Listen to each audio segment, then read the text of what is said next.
So we brought it up a few times before, your relationship with Repopulate Mars and South of Saturn, your A&R. And before we kind of get into the label, I think a lot of people know the word or the term A&R. Can you maybe give us like the Spark Notes definition on what your role is and what you do on a day-to-day basis?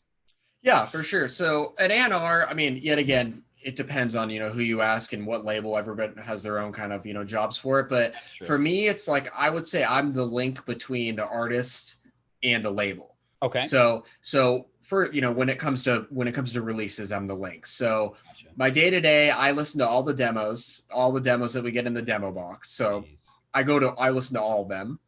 How many? So many. We get hundreds a day, literally. Jesus. It's insane. It's insane. It's crazy how much we get. So I listen to all the demos from the demo box, and then all the demos that I get sent separately through artists that we've signed or artists that I know, friends. Mm-hmm. And then, I kind of filter through that, and then I pick the best ones and I kind of give those to Lee, and then he listens, and then we kind of chat, and then it goes from there. So I do that. But then besides that, I also am the link to the label throughout the process. So when we sign a track, I'm like the link, kind of, talking about timeline and about, social media and marketing. I kind of like in the bridge between the two, awesome. To kind of like, link everything together. Love it. Yeah. I appreciate that breakdown. I think everybody's kind of heard the term A&R, and right. It's kind of a loose definition in this day and age. Like it is. Absolutely.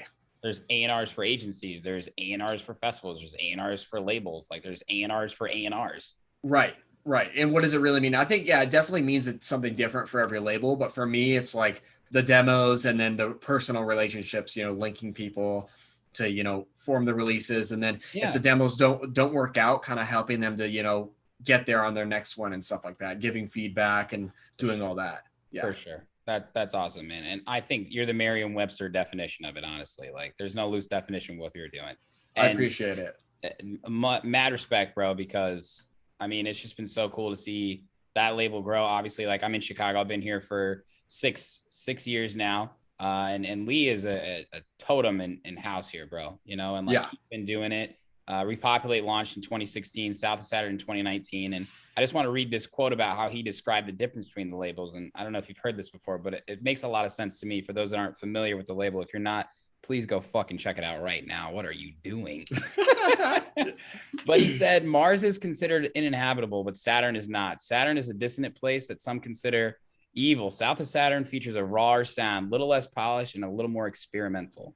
And I was like, God damn, bro, write a book. That was good. Yeah, that sounds about right. I would say definitely South of Saturn, we're able to sign things that are a little bit weirder and a little bit more left field, a little bit different. And that's not always, it's not a total rule. It's not like, oh, you need to send us weird stuff for South of Saturn, because that's not the case with every release. But I think we're willing to experiment a little bit more with South of Saturn than we are with Repopulate Mars, if that makes sense. Yeah, absolutely. So, and it's cool being able to, sign twice the amount of music and be able to sign more music and turn down less music. So being able to have both labels has been, honestly, it's been really great, because we turn down a lot of music, but being able to turn down a lot less music and be able to like sign people at different labels has been great. It's been awesome. For sure. And it's great to see what Lee's done. Obviously, he started Repopulate because they were getting so many demos on him and Jamie Jones level. Hot Creations, right? Yeah, Hot Creations. When did you get involved with Repopulate then?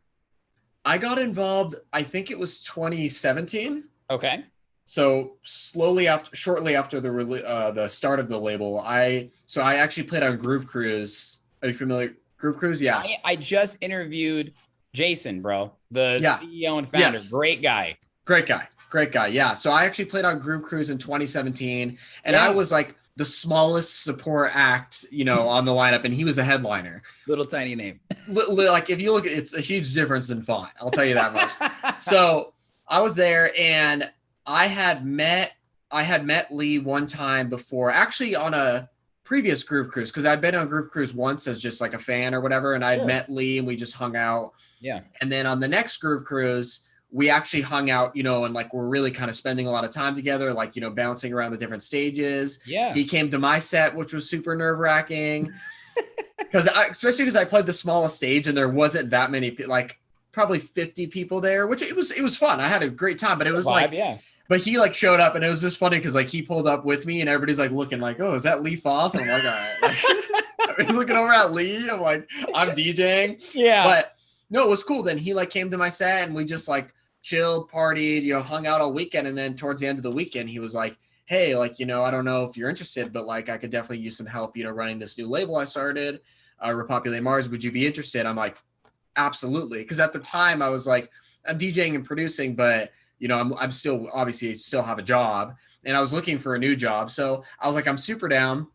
I mean, you know how it is though, when you talk to people, when you're partying and stuff, a lot of people make promises and say stuff that doesn't actually pan out. I mean, that happens a lot.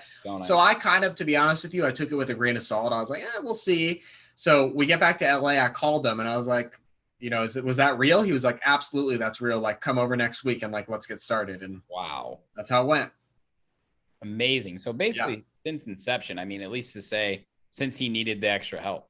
Yeah. I think I got on at like the 20-something release. So I've been on board almost since the beginning, but not not the actual beginning. Yeah. That's so cool, man. And that's such a Groove Crew story too. Like, honestly, I 100%. They're so about the community there and people making connections. And dude, to bring it full circle, it's like we talked about earlier. It's like people in the house music community, no one's untouchable. Everyone's reachable. Collaboration, 100%. Competition, and you've obviously been instrumental in helping it grow by helping select the tracks that make it through to him. Yeah, no, it's been great. Like, working at the label, it's been awesome. It's like not only working at the label because I really enjoy the job and I, really enjoy what I do, but it's just like being able to, all the relationships and connections I've made just working at the label has just been incredible for me. It's just, I've learned a lot, not just about making music, but more so about the music industry and, on whole. And learned like a lot of things about what people are doing right and people are doing wrong. Right. And I think that's made me well equipped for, as I get bigger as like a producer and as a DJ. I think I'm well equipped, to like be able to handle the different things that might be thrown at me. Whereas some people kind of blow up and they don't really know the music industry very well. And like, that's a recipe for you to get worked, I guess, or get screwed, which is unfortunate. I don't want anybody to get worked, but unfortunately, the music industry, as great as it is, it can be a cutthroat place. So I think it's taught me a lot about the industry and, been able to give me the right tools to hopefully, succeed at this one day. Hey, what's up? And thanks for watching that video. You looking for more content now? I got your back. Go to my YouTube channel right now, hit that subscribe button, and make sure you turn on all notifications so you never miss any upcoming exclusive artist interviews, Sherm in the Booth clips, new music, live sets, and more. This is your one-stop shop for everything electronic music. Cheers.